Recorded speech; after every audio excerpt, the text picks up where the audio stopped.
Hello friend, स्वागत है आपका अपने चैनल आज क्लास में। आज के इस वीडियो में संस्कृत के 10 सब्जेक्टिव प्रश्न हम आपको बताएंगे।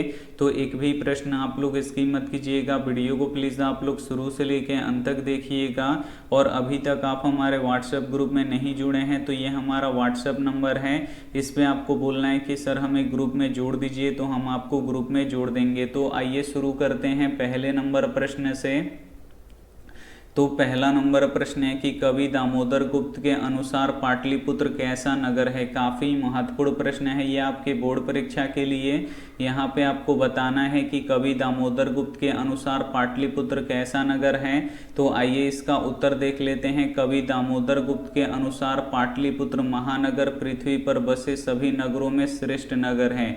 यानी कवि दामोदर गुप्त जी का कहना है कि जो पाटलिपुत्र नगर है ये पृथ्वी पर बसे जितने भी नगर हैं उनमें सबसे श्रेष्ठ यानी महान नगर है।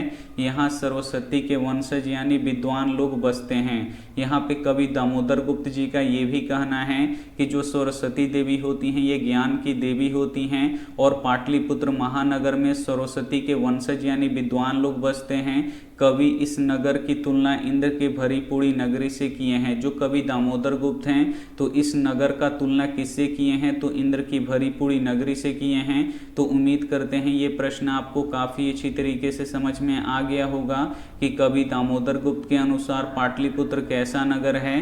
तो कवि दामोदर गुप्त के अनुसार पाटलिपुत्र महानगर पृथ्वी पर बसे सभी नगरों में श्रेष्ठ नगर है। यहाँ सरस्वती के वंशज यानी विद्वान लोग बसते हैं। कवि ने इस महानगर की तुलना इंद्र की भरी पूरी नगरी से की है। तो उम्मीद करते हैं ये प्रश्न आपको काफ़ी अच्छी तरीके से समझ में आ गया होगा। आइए देखते हैं अगला प्रश्न 2 नंबर प्रश्न है कि वेद कितने होते हैं, सभी के नाम लिखें, और वेदांग कितने होते हैं, सभी के नाम लिखें। काफ़ी महत्वपूर्ण प्रश्न है ये आपके बोर्ड परीक्षा के लिए। तो आइए इसका उत्तर देख लेते हैं। सबसे पहले समझेंगे कि वेद कितने होते हैं। तो वेद 4 होते हैं। ये ऑब्जेक्टिव में पूछा जाता है, इसे आपको याद रखना है। प्रश्न पूछा जाता है कि वेद कितने होते हैं, तो वेद 4 होते हैं। पहला होता है ऋग्वेद, दूसरा होता है यजुर्वेद, तीसरा होता है अथर्ववेद और चौथा होता है सामवेद। तो यहाँ पे आपको समझ में आ गया होगा कि वेद कितने होते हैं। तो वेद 4 होते हैं। पहला होता है ऋग्वेद, दूसरा होता है यजुर्वेद, तीसरा होता है अथर्ववेद और चौथा होता है सामवेद।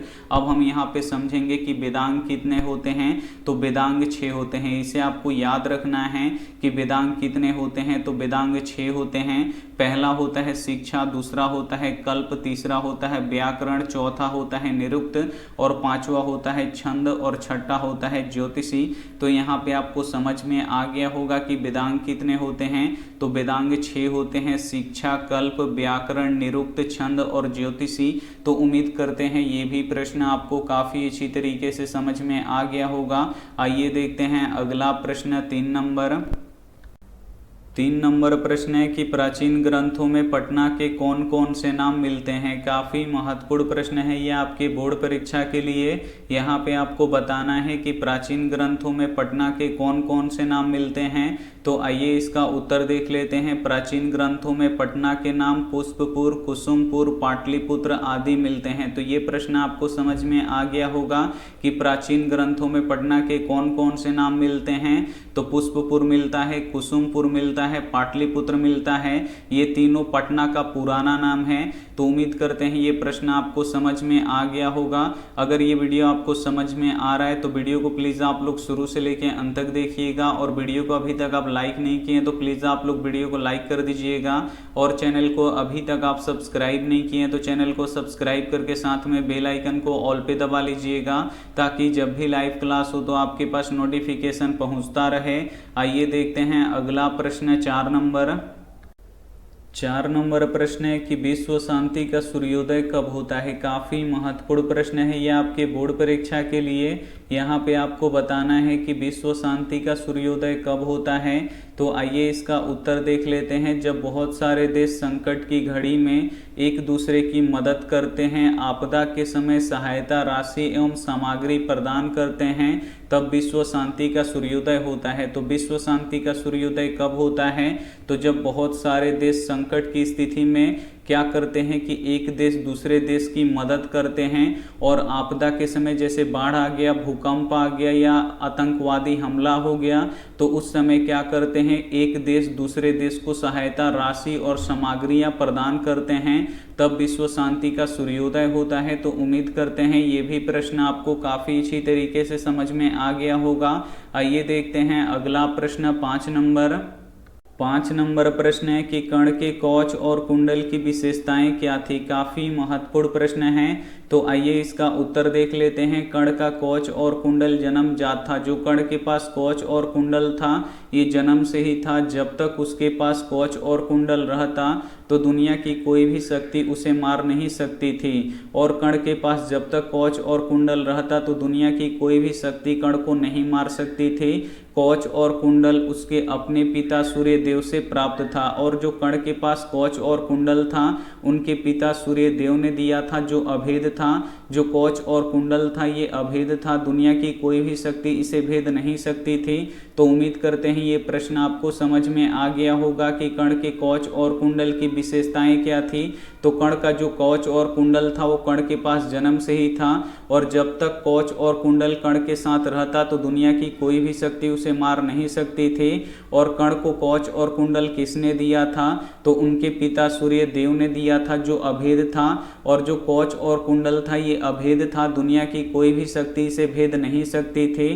तो उम्मीद करते हैं ये प्रश्न आपको समझ में आ गया होगा। आइए देखते हैं अगला प्रश्न 6 नंबर प्रश्न है कि अशांति के मूल कारण क्या है। काफ़ी महत्वपूर्ण प्रश्न है। यहाँ पे आपको बताना है कि अशांति के मूल कारण क्या है। तो आइए इसका उत्तर देख लेते हैं। वास्तव में अशांति के दो मूल कारण हैं, द्वेष और असहिष्णुता। वास्तव में अशांति के कितने मूल कारण हैं, तो दो मूल कारण है। पहला होता है द्वेष और दूसरा होता है असहिष्णुता।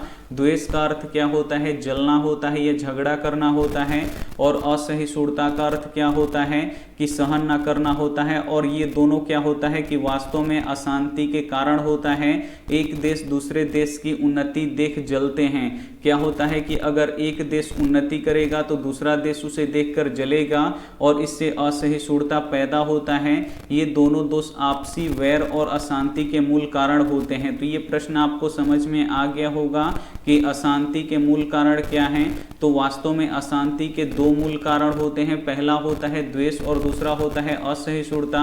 जब एक देश उन्नति करता है तो दूसरा देश उसे देखकर जलता है, और इससे क्या होता है, असहिष्णुता पैदा होती है। और ये दोनों दोष आपसी वैर यानी झगड़ा और अशांति के दोनों मूल कारण हैं। तो उम्मीद करते हैं ये प्रश्न आपको समझ में आ गया होगा। आइए देखते हैं अगला प्रश्न 7 नंबर प्रश्न है कि पथिका बृहदबाघ की बातों में क्यों आ गया। काफ़ी महत्वपूर्ण प्रश्न है। आइए इसका उत्तर देख लेते हैं। पथिका ने सोने की कंगन की बात सुनकर सोचा कि ऐसे भाग्य से ही मिल सकता है, किंतु जिस कार्य में खतरा हो उसे नहीं करना चाहिए। एक बार एक बृहदबाघ एक पथिका से बोलता है कि अगर तुम इस तालाब में स्नान कर लोगे तो मैं तुम्हें सोने का कंगन दूंगा।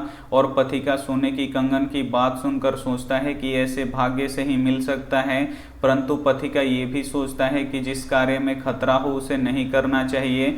फिर लोभवश उसने सोचा कि धन कमाने के कार्य में तो खतरा होता ही है। फिर पथिका लोभ में आकर ये भी सोचता है कि धन कमाने के कार्य में तो खतरा होता ही है, बस हमको तालाब में स्नान करना है, और मैं तालाब में स्नान कर लूँगा तो वो सोने का कंगन मेरा हो जाएगा। इस तरह लोभ में आकर बाघ की बातों में आ गया। तो उम्मीद करते हैं ये प्रश्न आपको काफ़ी अच्छी तरीके से समझ में आ गया होगा। आइए देखते हैं अगला प्रश्न 8 नंबर प्रश्न है कि स्त्रियों की विशेष रक्षा क्यों करनी चाहिए। काफ़ी महत्वपूर्ण प्रश्न है यह आपके बोर्ड परीक्षा के लिए।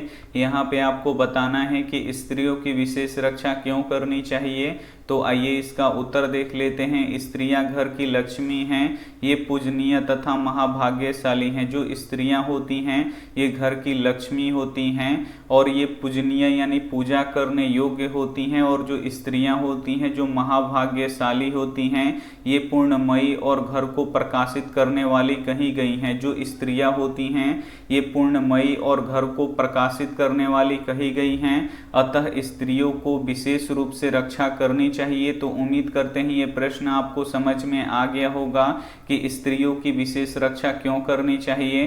तो जो स्त्रियां होती हैं ये घर की लक्ष्मी होती हैं, ये पूजनीय यानी पूजा करने योग्य और महाभाग्यशाली होती हैं, ये पूर्णमयी और घर को प्रकाशित करने वाली कही गई हैं। अतः स्त्रियों को विशेष रूप से रक्षा करनी चाहिए। तो उम्मीद करते हैं ये भी प्रश्न आपको काफी अच्छी तरीके से समझ में आ गया होगा। आइए देखते हैं अगला प्रश्न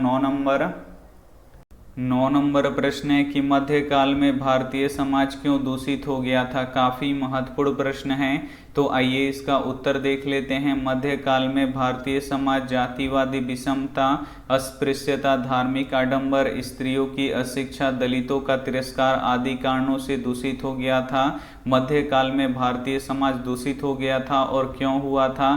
क्योंकि उस समय जातिवादी विषमताएं अधिक थी। उस समय छोटे जाति और बड़े जाति के लोग में ज़्यादा विषमताएं थी। लोग बोलते थे कि ये छोटे जाति का है और ये बड़े जाति का है। और उस समय अस्पृश्यता भी बहुत ही अधिक थी। छोटे जाति का छुआ हुआ चीज़ बड़े जाति के लोग नहीं खाते थे। उस समय धार्मिक आडंबर भी बहुत ही ज़्यादा था, क्योंकि छोटे जाति के लोग को पूजा करने का अधिकार नहीं दिया जाता था मंदिर में। और स्त्रियों की अशिक्षा, स्त्री अगर है तो उसे शिक्षा ग्रहण करने का कोई भी अधिकार नहीं है। स्त्रियों को उस समय शिक्षा नहीं दिया जाता था। दलितों का तिरस्कार आदि कारणों से समाज जो था वो दूषित हो गया था मध्यकाल में। तो उम्मीद करते हैं ये प्रश्न आपको काफ़ी अच्छी तरीके से समझ में आ गया होगा। आइए देखते हैं अंतिम प्रश्न 10 नंबर प्रश्न है कि आलसशाला में आग लगने पर चारों आलसी के वार्तालाप को अपने शब्दों में लिखे। काफ़ी महत्वपूर्ण प्रश्न है, तो आइए इसका उत्तर देख लेते हैं। जब आलसशाला में आग लगा तो चारों आलसी ऐसे वार्तालाप कर रहे थे। एक आलसी ने मुंह ढककर कहा, अरे ये हल्ला कैसा हो रहा है। दूसरे ने कहा, इस घर में आग लग गई है। तीसरे ने कहा, कोई पानी से भीगे वस्त्रों से ढक दे। और चौथे ने कहा, अरे वाचल कितनी बात करते हो, चुपचाप क्यों नहीं रहते। क्या हुआ कि जब आलसशाला में आग लगा तो चारों आलसी कैसे वार्तालाप यानी कैसे बात कर रहे थे। तो उसमें से एक आलसी मुंह ढककर बोलता है कि अरे ये हल्ला कैसा है। और दूसरा आलसी बोलता है कि इस घर में आग लग गई है। और तीसरा आलसी बोलता है, अगर कोई है तो पानी से भीगे वस्त्रों से हमें ढक दे। और चौथा बोलता है कि अरे वाचल कितनी बातें करते हो, चुप क्यों नहीं रहते हो। तो उम्मीद करते हैं ये प्रश्न आपको काफ़ी अच्छी तरीके से समझ में आ गया होगा। समझ में आ गया है तो प्लीज़ आप लोग इस वीडियो को लाइक कर दीजिएगा, चैनल को सब्सक्राइब कर दीजिएगा। अब हम यहाँ पे बताएंगे कि आप लोग ऑनलाइन टेस्ट कैसे दे सकते हैं। तो सभी के फ़ोन में होता है गूगल और क्रोम, तो दोनों में से किसी एक को आपको ओपन कर लेना है, खोल लेना है।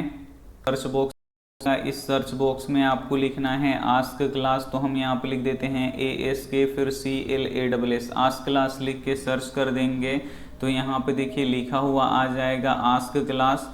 तो बस इसी पे आपको क्लिक करना है और जैसे ही आप लोग क्लिक कीजिएगा आप हमारे ऑफिशियल वेबसाइट पे आ जाइएगा। यहाँ से आप लोग टेस्ट लगा सकते हैं। तो हम टेस्ट पे क्लिक करेंगे तो हमारा टेस्ट यहाँ पे देखिए ओपन हो चुका है और सबसे ऊपर वाला आपको टेस्ट देना है। तो हम सबसे ऊपर वाले पे क्लिक करते हैं और जैसे ही हम लोग क्लिक करेंगे तो यहाँ पे देखिए हमारा टेस्ट ओपन हो चुका है और यहाँ पे लिखा हुआ है स्टार्ट। तो बस आपको स्टार्ट वाले बटन पे क्लिक करना है और यहाँ पे आपको अपना नाम लिखना है। तो यहाँ पे आप लोग अपना नाम लिख दीजिएगा, उसके बाद नेक्स्ट कर दीजिएगा और जैसे ही नेक्स्ट कीजिएगा तो देखिए इस टेस्ट में 20 यहाँ पे प्रश्न हैं और आपको बनाना है इसे। अगर आप लोग सही जवाब दीजिएगा तो वाला ऑप्शन ग्रीन हो जाएगा, गलत जवाब दीजिएगा तो रेड हो जाएगा। तो यहाँ पे देखिए गांव से कितनी दूरी पर सरकारी विद्यालय था, तो 1 कोस की दूरी पर सरकारी विद्यालय था, तो इस सही पे टिक किए तो ग्रीन हो गया। अब दूसरा प्रश्न हम गलत करेंगे। यहाँ पे देखिए दूसरा प्रश्न है कि जन्म पूर्व संस्कार कितने होते हैं, तो 3 होते हैं, लेकिन हम 5 पे टिक करेंगे तो देखिए गलत हो गया और जो सही आंसर है वो आपको बताएगा।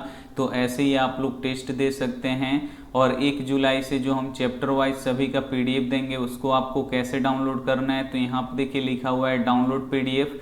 तो बस आपको यहाँ पे डाउनलोड PDF पे क्लिक करना है और सबसे ऊपर में होगा डेट के साथ, तो बस आपको डाउनलोड पे क्लिक करना है और आपका PDF डाउनलोड हो जाएगा।